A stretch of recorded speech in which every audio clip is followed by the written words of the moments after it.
हजुर नमस्ते।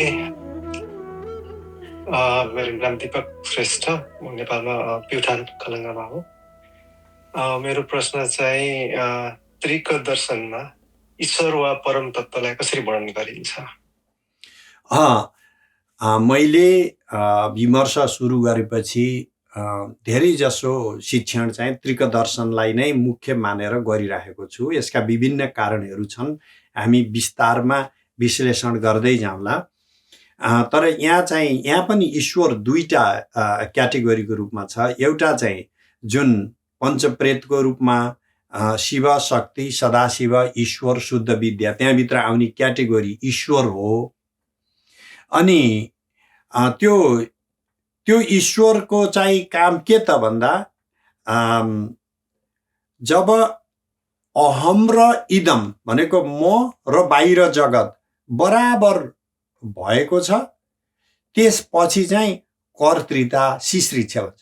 कर्तृता, यो जगत सृष्टि गरम, यसमा पाँचैवटा कृत्यकारिता भनेको मतलब यसको सञ्चालन गरौँ भन्ने इच्छा प्रकट भएर जब कर्तृता लिन्छ, एजेन्सी लिन्छ, त्यो समग्र तत्त्वभित्र नै जुन अहम भाव छ, त्यो अहम भावमा जब कर्तृता छ, म गर्दछु भन्ने भावना छ, त्यो अहम पनि छ, कर्तृता पनि छ। त्यति भइसकेपछि शिश्रिच्छा पनि छ, सृष्टि गर्ने प्रवृत्ति पनि छ। त्यस तत्त्वलाई हामीले ईश्वर भन्यौं। अब यो ईश्वर जुन महेश्वर अथवा शिव, त्रिक दर्शनमा शिवलाई महेश्वर पनि भनियो, ईश्वर पनि भनियो। त्यो महेश्वरको रूपमा लिँदा चाहिँ के भन्न खोजिएको हो भने, जुन परमात्मा परमेश्वर छ, त्यो निर्गुण रूपमा सकल जगत भन्दा उत्तीर्ण निराकार पनि छ, त्यसको कुनै नाम पनि छैन। शिव तत्त्व भनेर एउटा नाम दिएको हामीलाई बुझ्नको लागि मात्रै हो, उसको न रूप छ न नाम छ। तर त्यही फेरि प्रकट हुँदा चाहिँ हामीले त्यसलाई ईश्वर भनेको, यो स्वातन्त्र्यको प्रकट भयो उसमा, शिवताको बोध भयो उसमा, म स्रष्टा हुँ भन्ने भाव भयो उसमा। ती भावहरू भएको कारणले चाहिँ नि हामीले त्यसलाई ईश्वर भन्यौं। त्यसमा के छ त फरक? म भित्र कर्तृता छ, ईश्वर भित्र नि कर्तृता छ। भनेको मतलब मैले केही गर्छु भन्ने मलाई लाग्छ, त्यस्तै गरी ईश्वरमा पनि लाग्छ। फरक के छ? मैले आफूलाई यति शरीरभित्र बेष्टि लिमिटेड ठानेको छु, त्यो ईश्वरले चाहिँ यो अनन्त कोटि ब्रह्माण्ड, अहिले अब जुन बिलियन ग्यालेक्सिज भनेको छ, त्यो सबैलाई नै कलेक्टिभली अहम भन्दाखेरि त्यो सबैमा नै म भन्ने अनुभव गर्ने भयो।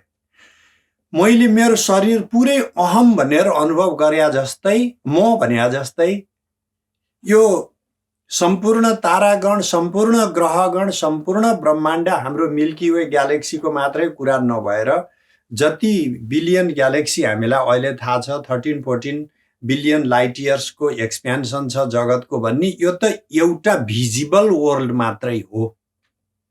यस्ता प्यारलल कति युनिभर्सहरू छन् हामीलाई थाहा छैन।